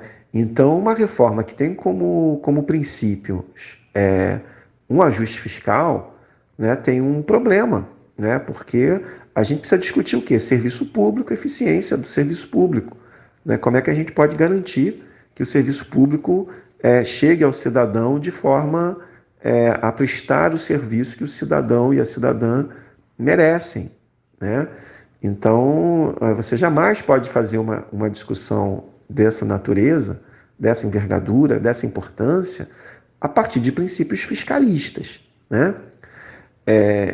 Agora, se você for adotar princípios sinceramente associados à eficiência do setor público, né, então há que se, em primeiro lugar, preservar a estabilidade do servidor público, né? Isso é como um princípio, né? E a gente tem diversos exemplos acontecendo, né, da importância de você ter o servidor estável, né? A gente está falando, por exemplo, dos servidores do Ministério da Saúde, concursados, que não prescreveram a cloroquina no combate ao coronavírus, né? Ou os servidores concursados do INPE, né, que apontam as queimadas, né, que apontam essa calamidade que está acontecendo no Pantanal Mato-Grossense, as queimadas na Amazônia, que são servidores concursados. E, por outro lado, né, onde você tem servidores que não são concursados, que são cargos de confiança, aqui no Rio de Janeiro, o episódio dos guardiões do Crivella, né?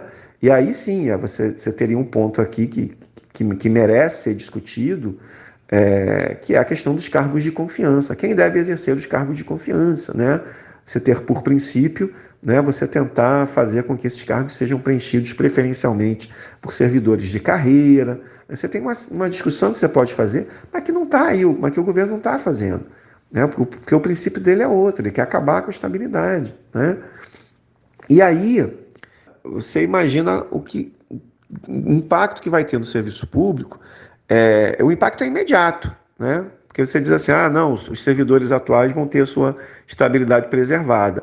E aí, como é que você garante um serviço público de qualidade, com eficiência, quando você vai ter convivendo simultaneamente servidores estáveis e servidores não estáveis? Como você faz isso? Como você garante a continuidade do serviço público com qualidade e eficiência se você tiver alta rotatividade entre os servidores que prestam esses serviços? Como fazer? Porque o serviço público de qualidade, ele também pressupõe a sua continuidade. Você ter a continuidade das políticas públicas e do serviço público, você não pode ter rotatividade nos quadros do serviço público, né? Você não pode ter servidores de diversos tipos. Você imagina, você vai ter, no mesmo órgão público, você vai ter servidores estáveis e servidores sem estabilidade, né? Servidores que sem estabilidade, com aquela preocupação, né, de poder ser demitido numa situação, por exemplo, de crise econômica. Porque, veja, a gente não está falando aqui de demitir o mau servidor, né? Você já tem os mecanismos que permitem demitir o mau servidor, né? Você pode, eventualmente, discutir um processo de tornar mais ágil, né, se for o caso, né, de você perceber que existe um mau servidor, um servidor que não cumpre suas funções, não cumpre suas tarefas, não respeita o público, né, não tem apreço, né, não tem essa motivação, né, de estar lá servindo ao público. A gente já dispõe dos instrumentos para isso, né? Eventualmente você pode discutir, torná-los mais ágeis, né? Eventualmente, né? Você aprimorar, né? Mas você simplesmente achar que o serviço público vai se tornar mais eficiente porque o servidor com medo de ser demitido vai se tornar mais eficiente, isso não pode ser um princípio norteador de qualquer empresa privada, né? Você achar que o empregado, com medo de ser demitido, você vai precarizar. É claro que você vai precarizar, ele vai dizer sim, senhor, para tudo.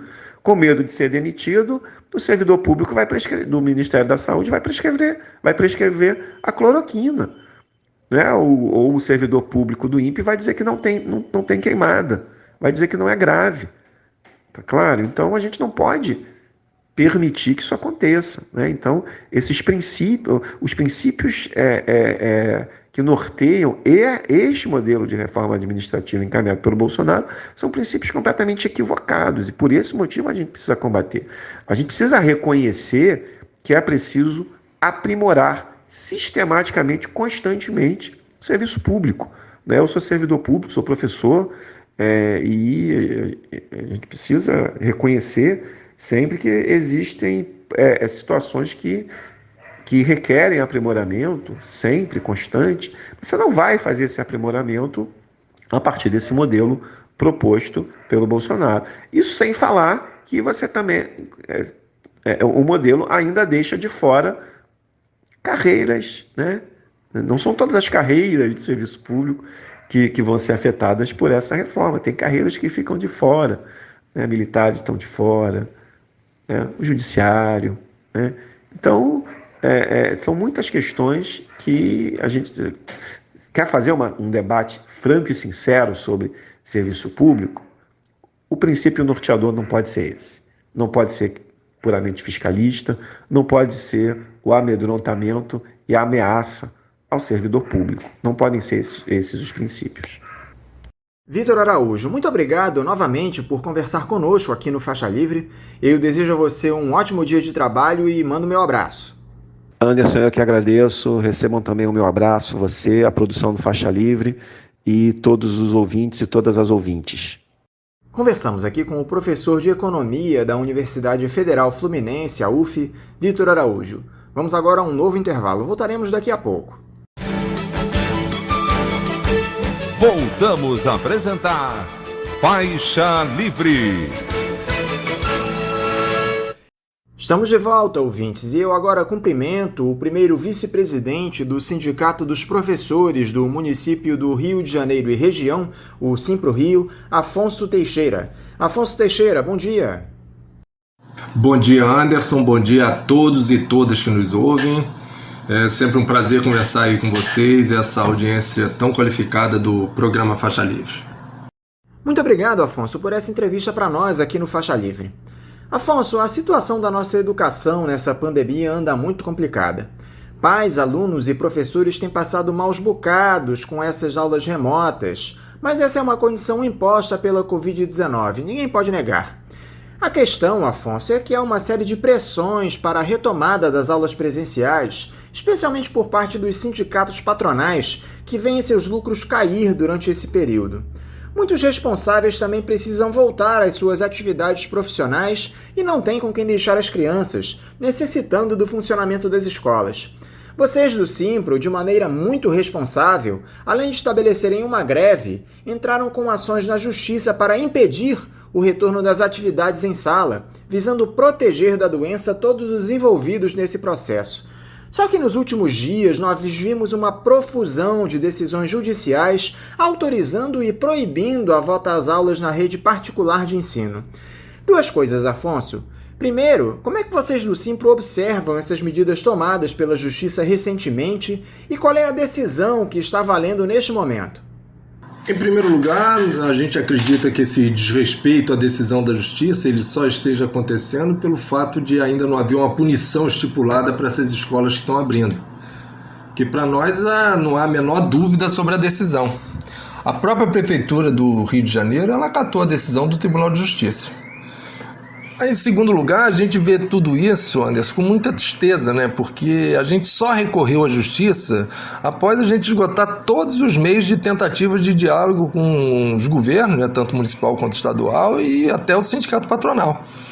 Nós participamos de audiências públicas, né? Tanto na LERJ quanto na Câmara dos Vereadores, onde a gente expôs com clareza, né? Quais são os nossos medos, né? Nossos receios, nossos pontos de vista.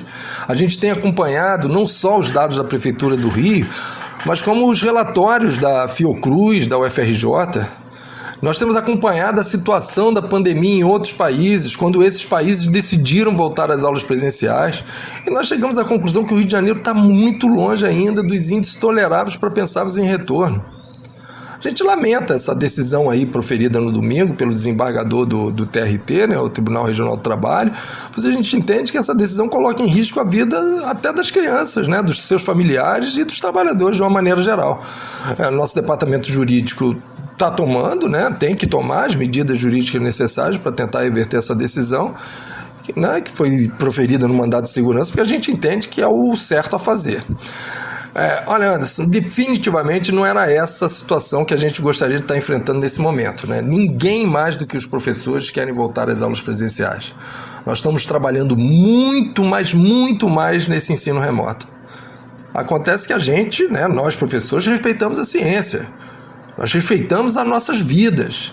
E não podemos admitir que esses governos que minimizaram essa pandemia, que desrespeitaram os trabalhadores mais necessitados, que os abandonaram à própria sorte, né? Que trata com descaso e desrespeito, esse desrespeito que grande parte da população tem com as suas próprias regras. A gente vê praia lotada, bar lotado, pessoas circulando na rua sem máscara, com a máscara no pescoço, enfim, como se nada tivesse acontecendo. Porque a gente entende que se tudo isso não tivesse ocorrendo, muito provavelmente a gente não estaria chegando nesse ponto que chegamos nesse momento. Vocês do sindicato publicaram uma nota apoiando essa decisão do Tribunal de Justiça do Rio de Janeiro, impedindo o retorno das aulas presenciais, Afonso. Algo que nós que temos um mínimo de comprometimento com a saúde das pessoas aprovamos. Só que essas inúmeras ações de diferentes magistrados acabam confundindo, deixando a população em dúvida sobre se há condições da retomada das atividades em sala de aula, você não acha? Claro que eu acho. A população, muitas das vezes, ela não tem esse conhecimento do que é TRT, né? TJ, né? Liminar, mandado de segurança. A gente sabe disso, compreende isso, né? A gente acredita até que algumas dessas escolas, né? Algumas, elas possam ter boas intenções. Mas a questão aqui é saber quem é que se responsabiliza por quaisquer danos, né, que os profissionais ou as crianças venham a ter. Quem, nesse momento, pode nos dar segurança para esse retorno? Quando é que os professores, né, e a sua representação, que é o sindicato, efetivamente vai ser ouvida? Anderson, nós temos procurado o Sinep, né, o Sinep Rio, aquele do Tal Vídeo, que é o sindicato patronal. A gente tem procurado constantemente para buscar uma solução. E nós entendemos que, sobretudo na educação, né, decisões desse porte, né, decisões como essa, elas precisam ser tomadas pensando no bem comum, né, levando em conta a opinião pública. E a gente já viu, né, as pesquisas apontam que a maioria da sociedade brasileira não concorda com o retorno às aulas presenciais no atual momento, porque ela não se sente segura. Mas elas vão ter a opção de continuar em casa. Nós, professores, não. Mas é importante dizer, Anderson, que o próprio TRT, esse que deu a liminar para as escolas, ele impede a convocação de professores do grupo de risco ou que habitem com pessoas com comorbidade. A questão é que muitas escolas estão obrigando os professores a se responsabilizarem pela sua própria saúde, né, para dizerem depois que não tem nada com isso, né, que não sabiam, que o professor não falou nada. E aí vão mostrar essa declaração que estão obrigando o professor a assinar, dizendo que ele que não falou nada. Mas aí você me pergunta, por que o professor assina? É medo de ser despedido. É disso que o sindicato vem falando, porque os protocolos são feitos por quem manda, mas para serem cumpridos por quem obedece. Teve recentemente aí um estudo estatístico, né, uma fundação da área de saúde dos Estados Unidos. Ela concluiu que 13 países da Europa e da Ásia só fizeram retorno às aulas a partir da média de 7 dias abaixo de 36 casos por milhão de habitantes. Aqui no Brasil, na semana passada, né, a gente registrava uma relação de 186 casos por milhão de habitantes. E aí eu quero que venha aqui um epidemiologista, um infectologista, esses que têm defendido o retorno às aulas na TV, que diga que eu estou falando bobagem, que ele garante que é seguro voltar às aulas nesse momento. Essa indefinição momentânea a respeito da volta às aulas presenciais acabou levando a que algumas instituições retomassem os trabalhos em sala. Eu soube de pelo menos 2 escolas na zona sul da cidade que reabriram. Vocês do Simpro Rio tomaram ou vão tomar alguma atitude contra essas escolas? Poucas escolas, né? Poucas escolas abriram, isso é verdade. Infelizmente isso tem acontecido. O que a gente tem feito? A gente tem ligado para as escolas, alertado sobre o risco que elas correm ao tomar essa decisão, que caso algo grave aconteça, a gente não quer isso, mas a gente sabe que pode acontecer, essas escolas, né, esses donos, esses gestores poderão ser responsabilizados criminalmente. E essa atitude do sindicato confirma o que eu disse antes, nós queremos dialogar, nós queremos entender as razões para que essa escola insista nessa abertura agora. E que ela perceba quais são os riscos e que ela assuma esses riscos. Mas, infelizmente, muitos donos de escolas têm tratado seus professores muito mal. Assédio moral são constantes, desrespeito ao sindicato, que é a legítima representação dos professores. Enfim, Tempos sombrios esses, né? E é como diz um diretor do sindicato, né? Nesse momento nós estamos em luta para não estarmos de luto. Nós temos também repassado o nome dessas escolas para o Ministério Público, para a Defensoria, porque afinal de contas essas instituições elas também foram desrespeitadas. Foram elas que recorreram ao Tribunal de Justiça, né? Sobre a volta às aulas presenciais. E aí a gente também está notificando vigilância sanitária, os conselhos tutelares, para que fiscalizem se essas escolas estão realmente cumprindo, né, os tais protocolos de segurança. A greve do sindicato está mantida, Afonso. Já há uma definição de quando será a próxima assembleia para vocês rediscutirem a manutenção da greve? Qual tem sido o posicionamento dos professores diante de toda essa indefinição? Não, ainda não marcamos, porque a gente entende que não há um fato novo para uma nova Assembleia agora, né? É importante dizer que a categoria ela autorizou a diretoria do sindicato, quase que por unanimidade, a convocá-la a qualquer momento. Anderson, eu gostaria de dizer que nós já fizemos 5 assembleias desde julho, né? E nós sempre tivemos aprovada a proposta da diretoria por mais de 90% dos presentes, porque a categoria está desesperada. A ampla maioria procura o sindicato denunciando os abusos que tem sofrido, né? Esse ensino remoto que a gente teve que se adaptar em tempo recorde, ele já nos causa profundos problemas. E agora eles ainda querem que a gente se arrisque nas ruas, né? Nesses transportes lotados, para dar essas aulas presenciais que vão ser para poucos alunos. E aí a gente ainda continua com as aulas remotas para aqueles que têm a opção de ficar em casa. Que país é esse, Anderson, que trata professores dessa maneira? Olha, o sindicato tem trabalhado diariamente para atender a categoria. Nós temos atendido dezenas de telefonemas todos os dias com as mais diversas denúncias. São denúncias que vão desde e-mail, que a escola passa tarde da noite convocando para reuniões presenciais no dia seguinte de manhã, até disponibilização de telefones pessoais de professores para atendimento às famílias a qualquer hora do dia. Houve casos de escolas que ainda durante as escolas fechadas, né, liberavam professores pela porta dos fundos, quando eles desconfiavam que viria uma fiscalização, uma reportagem, né, na sua porta. São muitos absurdos, gente. São relatos de professores, Anderson, que foram criticados pela arrumação de sua própria casa, dizendo que não ficava bem no vídeo. Que absurdo é esse, cara? Bom, enfim, a gente acredita que esse posicionamento de greve de aulas presenciais em defesa da vida, ele deva ser confirmado ainda na próxima Assembleia, quando ela vier a ser convocada. Eu queria terminar, Afonso, ouvindo sua opinião para esses números do IDEB que foram divulgados na última terça-feira. Mais uma vez, não atingimos a meta tanto no ensino fundamental quanto no ensino médio, mas as escolas públicas tiveram um desempenho melhor que em 2017. Como é que você analisa esse resultado, Afonso? O que esses indicadores apresentam da nossa educação? Primeiro eu quero confessar que eu ainda não olhei, né, com toda atenção esses números do IDEB recém-divulgados, né? Mas eu queria dizer que o IDEB, ele é só um índice. O IDEB não pode ser o balizador de todas as intervenções na educação. É óbvio que ele deve ser analisado, mas ele se encerra em si mesmo. O IDEB ele não é parâmetro para medir de fato a qualidade da educação. Há diversos fatores que devem ser levados em consideração, né? Que estão muito além do que o IDEB pode diagnosticar.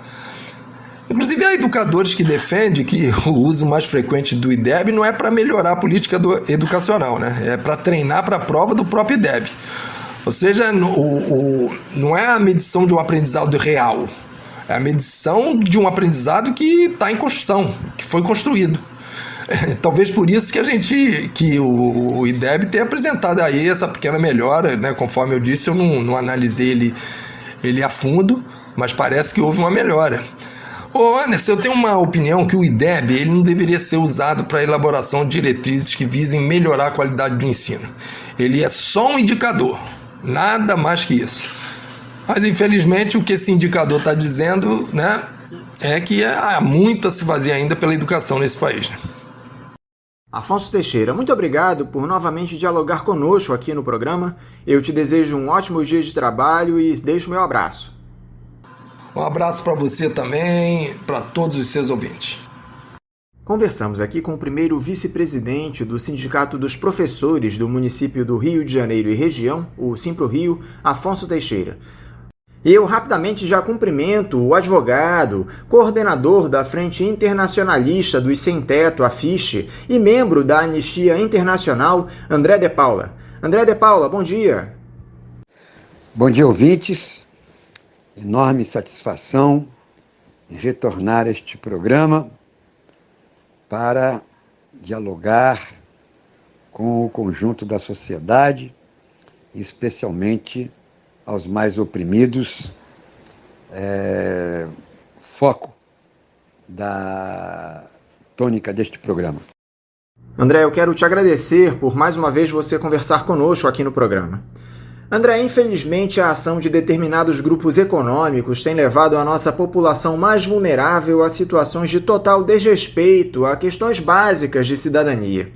Tivemos 2 desses episódios recentemente. O primeiro deles, que nós acompanhamos aqui no Faixa Livre, entrevistamos a Indianara Siqueira, diz respeito ao despejo de um grupo de moradores da ocupação Casanem, em Copacabana, formado por pessoas LGBTIA+, que já estavam há tempos no local. Essa remoção aconteceu no último dia 24 pela Polícia Militar. Conta pra gente como ficou esse episódio, André, por favor. Houve algum tipo de violência quando da reintegração de posse? Para onde essas pessoas foram levadas? Na verdade, acabamos conseguindo uma grande vitória, porque a ação do jurídico da FISTE, aliada ao conjunto do movimento social, com a participação de outros atores que até então nunca se pronunciaram nas questões sociais mais agudas do povo, qual seja, por exemplo, o arcebispo do Rio de Janeiro, a arquidiocese do Rio de Janeiro, que, junto com o conjunto do movimento social e popular, fizeram pressão. Conseguimos aguentar na resistência até 2 horas da tarde, e depois o pessoal foi transferido para uma escola, lá ficou até a última sexta-feira, quando definitivamente foi colocada no espaço do Estado, um espaço, aliás, muito bom. Isso tudo aconteceu devido à organização da FISTE Casanem, com o apoio do movimento social e popular e também da igreja. A perseguição aconteceu, né? O batalhão da Polícia Militar, em nossas manifestações, tem procurado nos coagir, abusando da autoridade, levando o megafone, por 2 vezes aprendendo o megafone. No dia da reintegração de posse, o megafone foi igualmente tomado, fui preso por 2 ocasiões já, numa manifestação e nesse dia também, tentando fazer com que os moradores ficassem sem a devida defesa, violando a lei do Covid, porque ao me prender junto com a apreensão do megafone, houve concentração de pessoas abusando da autoridade, violando o direito de livre manifestação e cerceando o meu direito, o meu munus advocatício de atendimento aos meus clientes. Estamos representando o contra-tenente-coronel Balbino, que é o comandante ali do quartel de polícia militar, mas entre mortos e feridos todos se salvaram porque acabamos conseguindo uma boa vitória. Vocês seguem com alguma medida judicial, André, para o retorno dessas pessoas à ocupação da Casanem? Há condições dignas de moradia nesse novo espaço para o qual esse grupo foi levado? Qual é a reivindicação atual de vocês? Na verdade, também, durante a passagem dos moradores da Casanem pela escola, houve nova intimidação.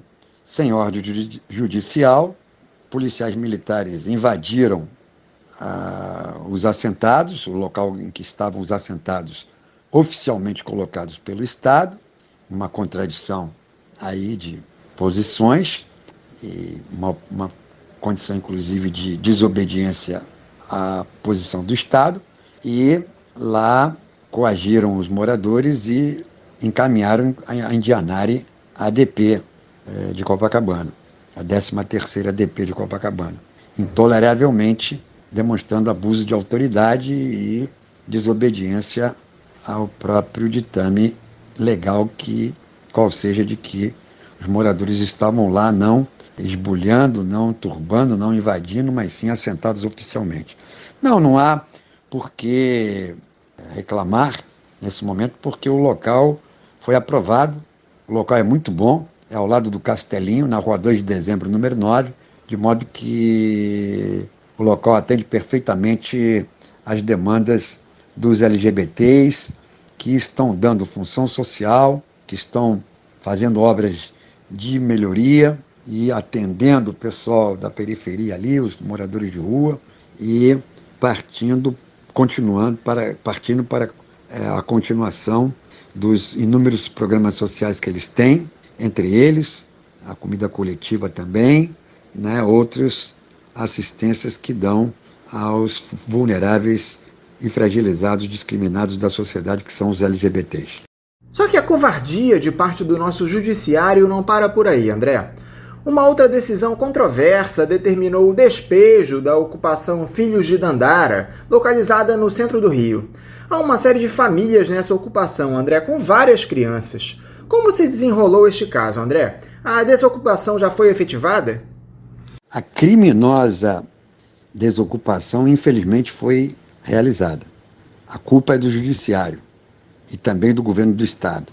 O judiciário porque coloca na rua pessoas aumentando o risco aí do contágio, levando essas pessoas ao abandono, né, jogando essas pessoas no mar de contágio da Covid-19, em plena pandemia, quando a lei da precaução, quando a proibição do Congresso de reintegrações de posse, despejos e remoções, quando o STF também se pronunciando que até 30 de outubro não poderá acontecer reintegrações de posse de indígenas e vulneráveis, e postulados médicos todos, embora isso tudo tenha acontecido, o Estado, através do Judiciário, comete esse crime, e o Estado, através da Polícia Militar, que é a mão armada, também não acolheu nenhum desses moradores em qualquer lugar que seja.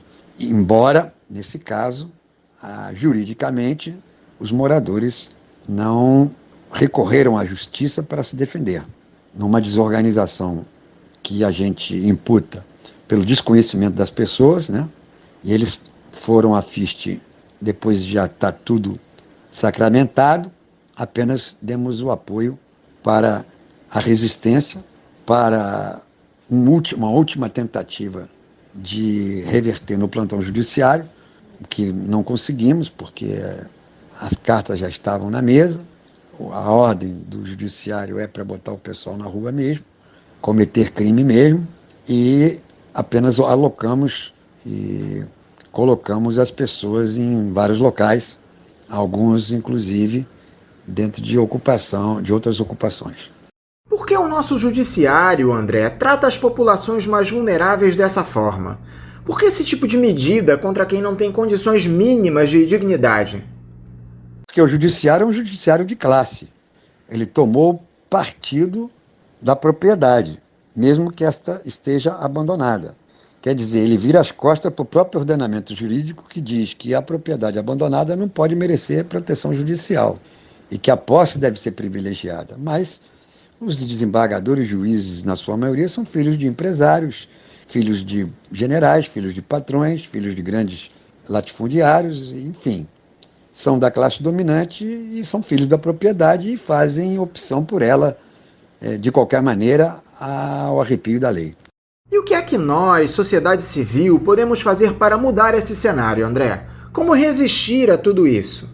Na verdade, nós temos que nos organizarmos para tirar o governo Bolsonaro daí, né? Porque o Bolsonaro está inflamando, insuflando o judiciário, que já tem vontade de para tal, mas ao dizer que os sem-teto são terroristas e que os indígenas são preguiçosos e que os negros são uma raça inferior, enfim, ao insuflar os capitalistas para que estes ainda usem o chicote com mais veemência ainda contra os pobres. Então temos que derrubar esse governo.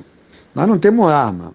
Através da eleição, vamos perder, porque eles têm o domínio desta máquina, deste campo. É o campo deles. Acho que através de uma grande greve geral para parar a produção e para exigir do governo melhorias inicialmente e depois levar uma derrota que tem que ser uma derrota do próprio sistema capitalista de exploração do ser humano pelo ser humano e instaurar uma sociedade socialista. Enquanto isso não acontecer, podemos melhorar um pouco aqui e acolá, como os governos do PT que fizeram algumas pequenas melhoras, mas o fundamental, né, a estrutura da dominação não foi mudada e não será mudada dentro desta regra de jogo que a burguesia dá a ordem, traça o destino e implanta a regra. André de Paula, muito obrigado por novamente conversar conosco aqui no programa. Eu te desejo um bom dia de trabalho e um forte abraço. Desejo mesmo para vocês, registrando que mesmo com todas essas dificuldades, a FIST já conseguiu ganhar na Justiça 18 manutenções de posse e convido a todos para o Chopp Cultural Reflexivo, que acontece toda sexta-feira na Ocupação Antônio Louro, na Rua Visconde do Rio Branco, número 20, para combater o monopólio da Ambev, os transgênicos, uma cerveja artesanal e cachaça feitas por uma cooperativa sem patrão, né? E particularmente nesta sexta-feira para comemorar o aniversário do América Futebol Clube, com o lucro todo sendo revertido para a ida dos companheiros Cláudio, da FIST, e André, também do nosso movimento, a Cuba, para retribuir o muito que esse país tem feito pela humanidade, através de seus médicos, através das universidades abertas para todo mundo, inclusive para o Brasil, através das pesquisas e descoberta de medicamentos para a cura das pessoas. Então convidamos a todos para toda sexta-feira estar às 19 horas no Chopp Cultural Reflexivo e particularmente agora na próxima sexta-feira para comemorar o aniversário, 116 anos de glórias do América Futebol Clube, o vingador do futebol brasileiro, o primeiro clube brasileiro a excursionar no exterior, enfim, o clube que pacificou o Campeonato Carioca, o fita azul do futebol brasileiro, 17 partidas invictos pelo exterior e tantas outras glórias. Todos sexta-feira ao Chopp Cultural Reflexivo, na Rua Visconde do Rio Branco, número 20, entre a Praça Tiradentes e a Praça da República. Conversamos aqui com o advogado, coordenador da Frente Internacionalista dos Sem Teto, a FIST, e membro da Anistia Internacional, André de Paula. E vamos encerrando a edição de hoje do programa, convidando vocês para amanhã, a partir das 8 da manhã, estarem aqui nos 1360 AM da Rádio Bandeirantes para mais uma edição do Faixa Livre. Um abraço a todos vocês e até amanhã!